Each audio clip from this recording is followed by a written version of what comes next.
Steam Deck's here. It's finally getting in people's hands. I got mine a few months ago. I'm having a great time with it. A couple things to note. When you first take the Steam Deck out of the box, it's gonna seem like a big boy, but actually, it's kind of perfect. If you are one of the people that have a Nintendo Switch and you happen to have one of the Satisfy grips, that's out there, it significantly changes the size of the Nintendo Switch, but it changes it in an amazing way. Um, because when you play a Switch without anything on it, hands start to cramp up. And some people, for with smaller hands, it's not a problem. But for larger hands, it's really thin and everything's close together, so you get this, like, the claw action happening. But with the satisfied grip, it puts your hands in a position that makes it comfortable to hold it, puts you a little farther away, and so you get a better range of movement and reduces cramping. It does increase weight, but it's fine, because I don't know how many times you're gonna sit there holding a Switch or a Steam Deck or whatever with one hand and just play it. Like, who's doing that? Just one hand action. I I mean, I know there's some interesting games. The buttons feel great holding it that way, but also Valve spent a lot of time uh, doing research, sending out prototypes to their employees, and testing this thing, seeing what range of movements felt best with what size and shape of Steam Deck that they were going to ship. And I think they nailed it, kind of. Um, the joysticks, full size, amazing.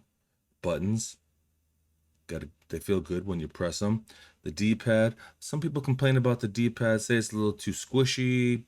I don't know. It's fine. I really like a good D-pad, but I just need it to be really good.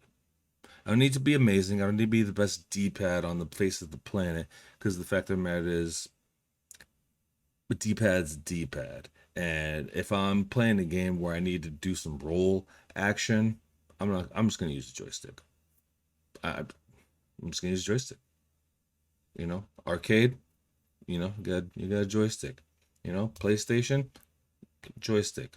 Xbox, joystick. Switch, joystick. RPGs, retro games, D-pad. And for sure, it's great, but you don't need the best D-pad on the planet. You just need a really good one.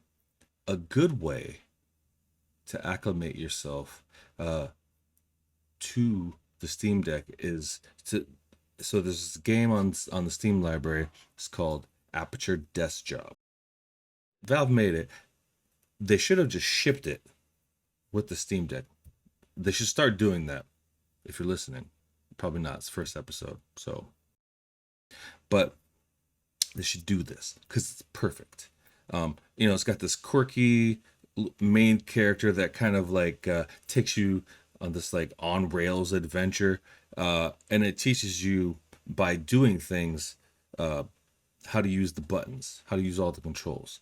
From the track pads to the joysticks, the back paddles. I mean, most of us don't need any help for the A B X Y situation. The triggers, but it just in case maybe you're new. They really utilized and got the most out of this system with this game. They really did. Uh, for me, I thought that the track pads were going to be a game changer. It turns out when I first got it, I was kind of like a newborn deer. I was like, oh, stumbling. I was like, I want to like it. I don't know how to like these things. But then, um, I went in.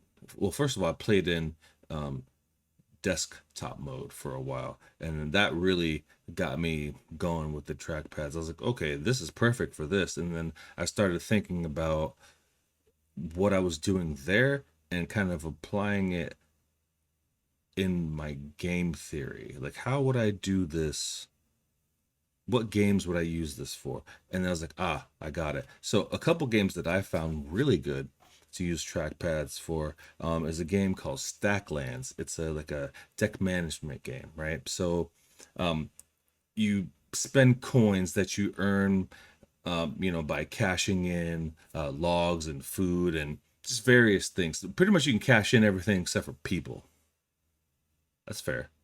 Uh, and then you buy more packs and you open up packs and you get more packs by discovering things, and then and that builds more this, more packs, more things, sell stuff, and you keep going. But like eventually like these like vortexes, evil vortexes open up and like things pop out of them like goblins and like weird stuff like that. And you have to deal with them, and there's this whole just it's amazing if you're into card type games. It's real simple. It's kind of hand drawn style, um, but it's cute and it's fun. Well worth however much I spent for it. I promise not a lot, less than $20 for sure. It's good.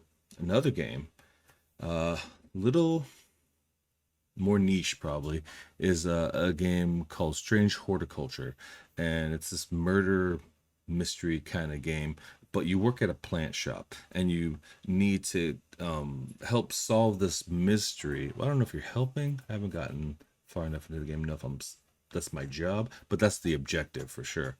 Uh, and you're people come into the shop and they're asking for things, and it's and basically you're giving them plants based on their description that they're giving you. But like maybe they have symptoms, or maybe they have a problem, or they need something for someone else. But based on these clues that they're giving you as to what I need a plant that does XYZ, or the last time you came, this was terrible, and I need this, those kind of things.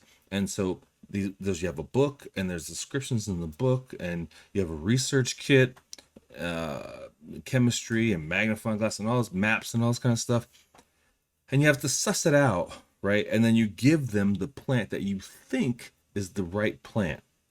And if you do so, then you progress and you get other things. But if you don't, then you kind of get like this ghost spirit energy.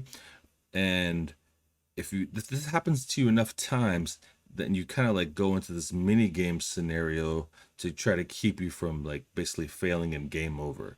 Um, and that's actually kind of fun too. Usually you're like piecing things together. In both of these games, if you go in the settings and you play with it, you spend the time, tweaking it and like, oh, this works good. Nope, that's too fast. I need this. Oh, if I press here and I have the movement here, or vice versa, or maybe it's all in one, but whatever works for you, you take the time to do that.